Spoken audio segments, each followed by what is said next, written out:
Buonasera a tutti, oggi è sabato 6 luglio e con oggi sono esattamente 45 giorni che trascorro su questa gru, la gru Ursus,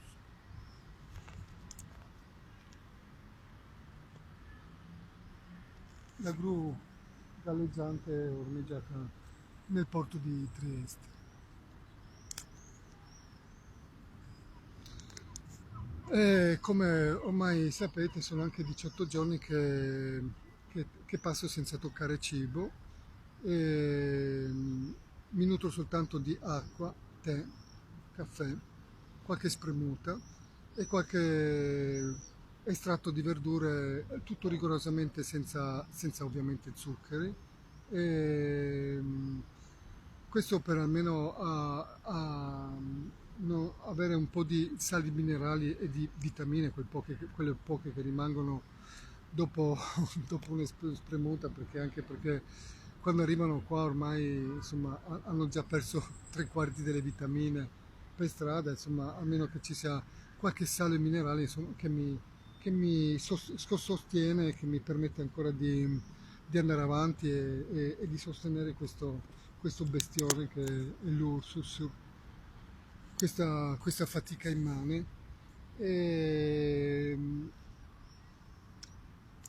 sì, non so dove il nostro caro sindaco voglia trascinare questa situazione. Oltretutto nei prossimi giorni è previsto anche un allarme meteo pesante, ci saranno dei forti temporali accompagnati da dei fortissimi venti, così dicono. E, io ho comunque rinforzato il mio rifugio nel limite delle possibilità che due teli possono dare. Ormai l'ho riparato non so quante volte, ma ogni volta che arriva il vento sistematicamente lo distrugge, ma è abbastanza inevitabile. Non so cosa succederà con una situazione così estrema, però ad ogni modo io sono determinato comunque, come avrete già capito, a rimanere qui. Se Nonostante io abbia fatto delle proposte che mi pare che siano più che accettabili per il nostro sindaco, no? Oneste, democratiche, l'ho invitato appunto a uno scambio in faccia a faccia in una trasmissione TV dove io dimostrerò tutto quello che lui ha detto e ha fatto con fatti concreti, con delle registrazioni, ma pare che il sindaco non abbia accolto l'invito, anzi il generoso invito per farmi scendere, perché questa era la mia condizione per scendere. Mi sembrava una cosa molto onesta, no? E poteva anche organizzare quel famoso tavolo tecnico che lui stesso mi aveva proposto e che non ha mai realizzato. Insomma, mi sembra tutto in un ordine di cose molto pacifiche e democratiche. Se non le accetta, sarà evidente anche a un bambino che ha qualcosa da nascondere e sarà comunque una dichiarazione pubblica, mi pare a questo punto evidente, di colpevolezza. E se malauguratamente dovesse prospettarsi la terza ipotesi, sarà doppiamente colpevole a questo punto, perché sarà anche omicidio. Io veramente a questa cosa sta lasciando perplessi tutti quanti. E in questi giorni ho parlato con molte persone autorevoli, anche che fanno parte anche delle forze dell'ordine, sono tutti veramente esterrefatti da questo atteggiamento così ignobile, immorale e indifendibile. Poi ormai il sindaco si è reso indifendibile agli occhi di tutti. Veramente anche un bambino cretino può capirlo, no? Che ha paura, che ha, mm, che ha qualcosa da nascondere, qualcosa veramente di schifoso da nascondere e che è disposto persino a fare il morto, ma fare il morto per lui vuol dire anche peggio, no? E, boh, non so, però ormai qua ormai siamo nel delirio più totale, lo vediamo, abbiamo politici persino che si riempiono la bocca pensando sempre che siamo un popolo di idioti mentecatti, dicendo che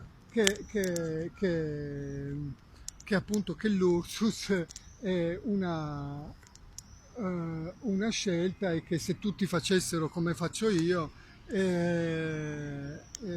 dove andremo a finire, no? E che se tutti gli imprenditori facessero come faccio io. È ovvio che se tutti gli imprenditori facessero come faccio io, l'ho già detto, ma lo ripeto per qualcuno, se qualcuno fosse sfuggita la cosa, se tutti facessero come faccio io, allora prima di tutto loro sarebbero per metà in galera e metà a casa. E secondariamente dire una frase del genere è la dimostrazione palese del fallimento di uno Stato.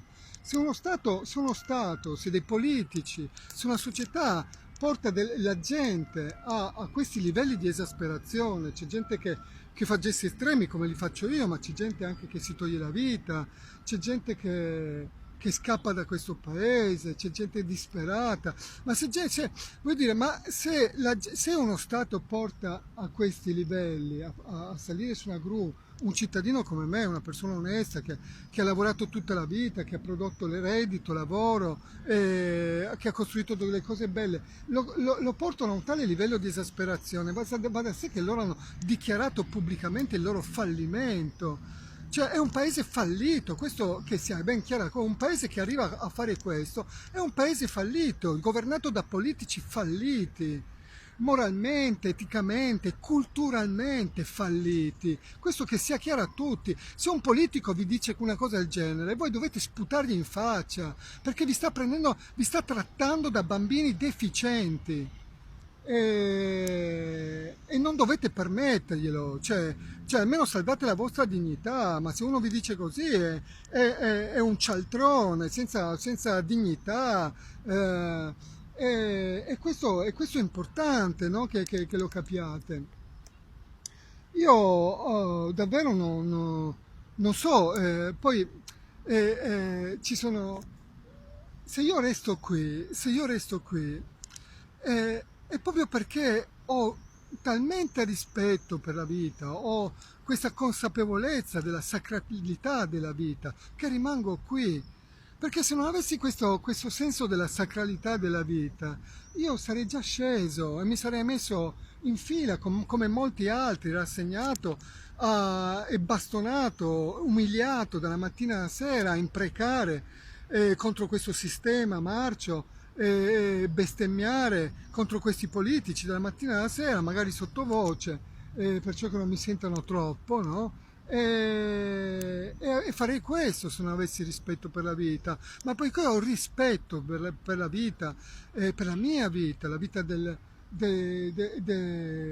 miei avi, quelli che mi hanno preceduto, che hanno dimostrato di aver avuto coraggio per essersi opposti, che sono andati in guerra per difendere le stesse cose che difendo io, sostanzialmente. E chiunque al posto mio sarebbe incazzato nero. Cioè, ma rendetevi conto, questi qua si sono permessi di calpestare la vita, il lavoro, i sacrifici di una persona, del sottoscritto, come altri, solo che io ho deciso di combattere in questa maniera perché so che i loro sistemi sono falliti, abbiamo fallito, tutti abbiamo fallito con i loro sistemi, lo sappiamo questo. E quindi io combatto in un altro modo, io non so se questo modo sarà giusto, se mi porterà alla vittoria o mi porterà alla morte, però avrò almeno rispettato il ricordo dei miei avi, avrò rispettato me stesso, avrò rispettato la mia coerenza, perché io ho bisogno di essere coerente a me stesso, avrò rispettato la mia dignità. Cioè, questi sono valori, noi abbiamo dimenticato questi valori fondamentali e ci hanno ridotto a tutti come delle amebe, no? Cioè, guardiamoci attorno, siamo lì che guardiamo passivi, non ci rendiamo neanche conto di quello che succede. Oddio, Dio, aiuto, aiuto, no? Ce la facciamo nelle mutande perché quattro cialtroni ci hanno portato via la nostra vita e abbiamo paura per questo.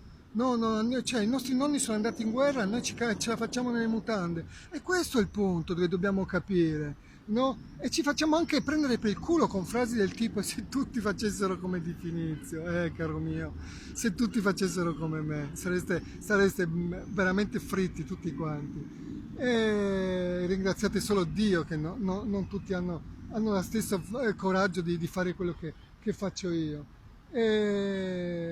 Ma io comunque rimango qua, questo è pacifico, e vedremo fino a dove saranno capaci di trascinarmi. Eh, credo che tutti dovrebbero averlo ormai capito che io non mollerò mai. E la cosa che fa impazzire tutti quanti è che la pensano tutti nello stesso modo, ma ormai è chiaro che io non mollerò mai, non mollerò mai. Andrò, piuttosto mi faccio ammazzare, ma non mollo, perché quello che hanno fatto è indifendibile e ormai è diventato indifendibile agli occhi di chiunque. E quindi, quindi non so, davvero io non so dove. È la follia, ormai siamo veramente al delirio di onnipotenza di questi, veramente di questi pochi pazzi criminali che pensano veramente di dominare il mondo, le cose, con i loro metodi disumani e disumanizzanti, veramente. Io non ho più parole. Va bene, speriamo che vada bene, a domani. Intanto si sta già nuvolando, cominciano ad essere già grossi nuvoloni attorno all'Ursus, e che cielo ci aiuti. Buona serata. Purtroppo non ho bei tramonti da farvi vedere, mi spiace.